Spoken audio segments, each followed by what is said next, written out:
take a look at this. This is the humongous Electrotec Stage 1 speaker. It is a personal Bluetooth speaker, believe it or not. If you've seen speakers from companies like Soundboks with OKS on the end, Soundboks, then you'll know what this is about. It's battery powered, it's loud, it's just about portable because it's got a handle on it, weighs about 20 kilos. And the idea is that you charge it up, you take it to the party, to the beach, to the park, wherever, and you blow everyone else out the water with it. But is it any good for DJing? Down here I have my personal passion project, a vinyl DJ rig. And I've actually got two of these speakers here, and I've been testing them as a replacement for a PA setup, for a mains powered PA setup. A couple of these on stands. Are they going to be better than taking a PA system with all the mains power and the leads and so on? Well, let's talk about this. Firstly, let's get a little closer to what these are. You can see they're in a massive cabinet with big reinforcements on it. They've got a horn at the top. They've got a huge mid-range. They've got a detachable logo, so you could replace it with something else. There's your front port for the bass, and then the bass speaker is down there at the bottom. They are a classic PA cabinet style look. Again, if you've seen the Soundboks speakers, there's nothing here that will surprise you, but they are bigger, they're deeper, they're heavier than that model. Now, around the back of the speaker, here's where it starts to get interesting. What you've got here is two battery packs. Now, they come with a power brick, so you can charge them with DC power into here. The battery packs last between 18 and 100 hours, depending on how loud you've got it, which is pretty amazing. But you can unclip the battery just by pushing down the clip and pulling it out, and then you can hot swap it if you need to. But it will work off one battery fine. You could be charging one battery while the other one is carrying on if you need more than that length of time, which I suspect you won't. So this is an interesting part of how they work. They're designed to work without any mains. In fact, there is no way of plugging a mains power lead into here. You would charge one of the battery packs in order to keep them connected to outlet electricity if you wanted to. So moving down the speaker then, I'll come back and talk to you in a little bit more detail about what's going on here in a second. Moving down the speaker, you can see we've got our professional inputs down here at the bottom, where you also have a little bit of switching. Now, while I've got these set up here at home with my passion project, my 7-inch single project, and while I've also got SKAA connected, which is a wireless way of speaking to speakers. These are SKAA speakers, just like the Soundboks speakers that I keep referring to. In a way, they are kind of copycat speakers of that brand. So while I've got this wireless setup here, really this is just where I store this gear, right? You can hear the echoey hallway that I'm in. This gear is kept here, and then it's packed up and dragged out to gigs. And I do practice a little bit here as well. So this is why you're seeing everything shoved close together here. Clearly at a gig, I wouldn't have it set up like this. These speakers are designed to be set up if you've got two of them, a decent distance apart from each other, and they're designed to be listened to from a decent distance away. They will throw the sound an awful long way. They are very, very loud. Louder by far than the Soundboks speakers, which I've also tested and I also love. And so these are not designed for near field monitoring or setting up in your home and then taking out occasionally.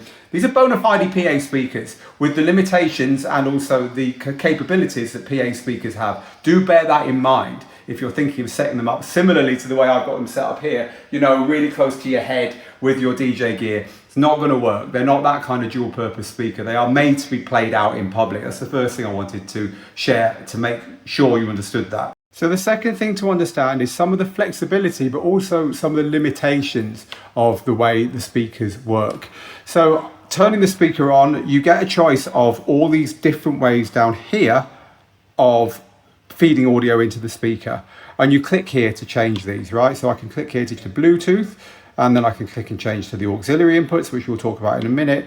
You can play them all, so you can have everything going at once. They kind of call it the karaoke mode, or you can have the SKAA wireless input. SKAA is a wireless protocol that gives you as low as 19 milliseconds latency across a couple of these, which means that you can just about DJ with them that way without any wires, which is nice. We've talked about SKAA before.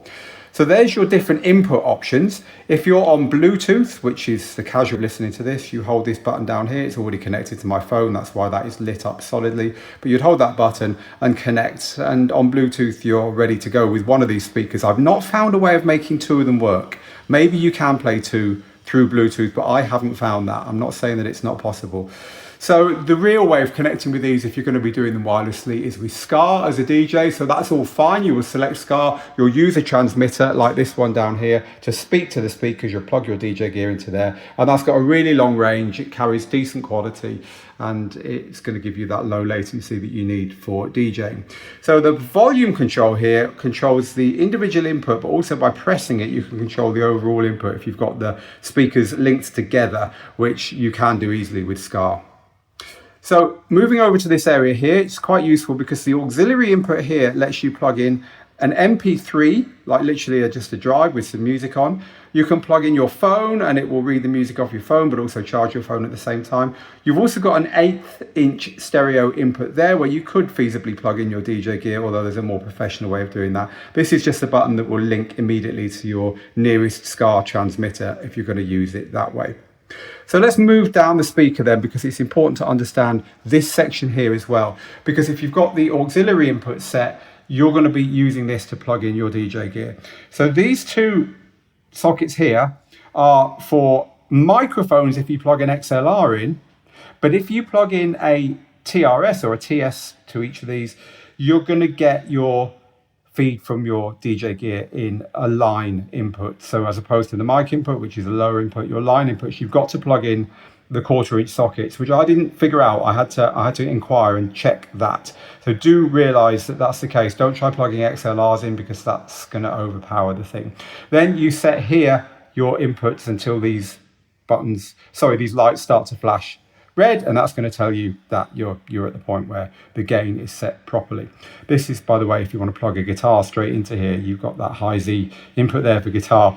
Now this is an important area. This will decide whether the speaker is left, right or mono. Normally you'd have them in mono, and this again is going to be useful if you're just wiring to the speakers and you're wiring one input to each speaker that way.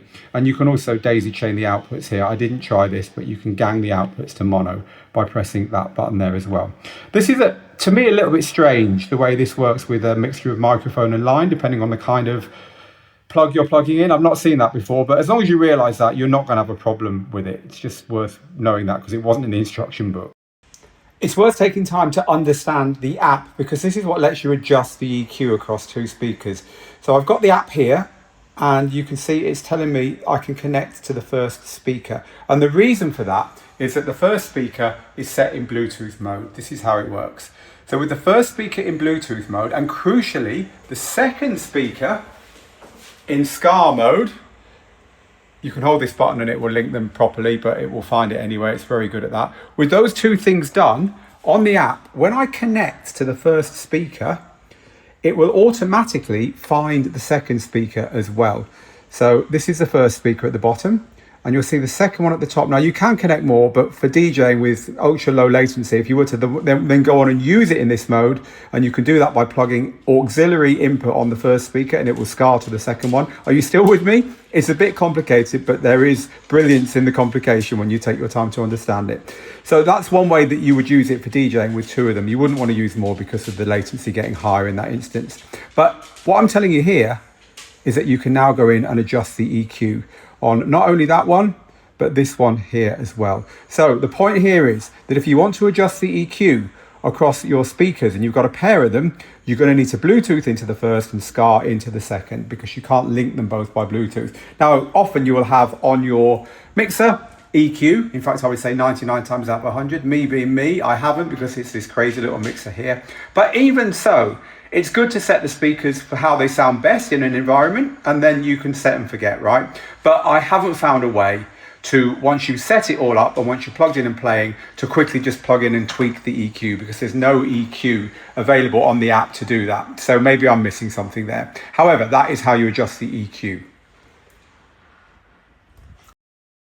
You know, there are certain kinds of DJ, me included, that just is fascinated with portable battery gear that can perform like full-size gear, if you like. I mean, this is basically full size.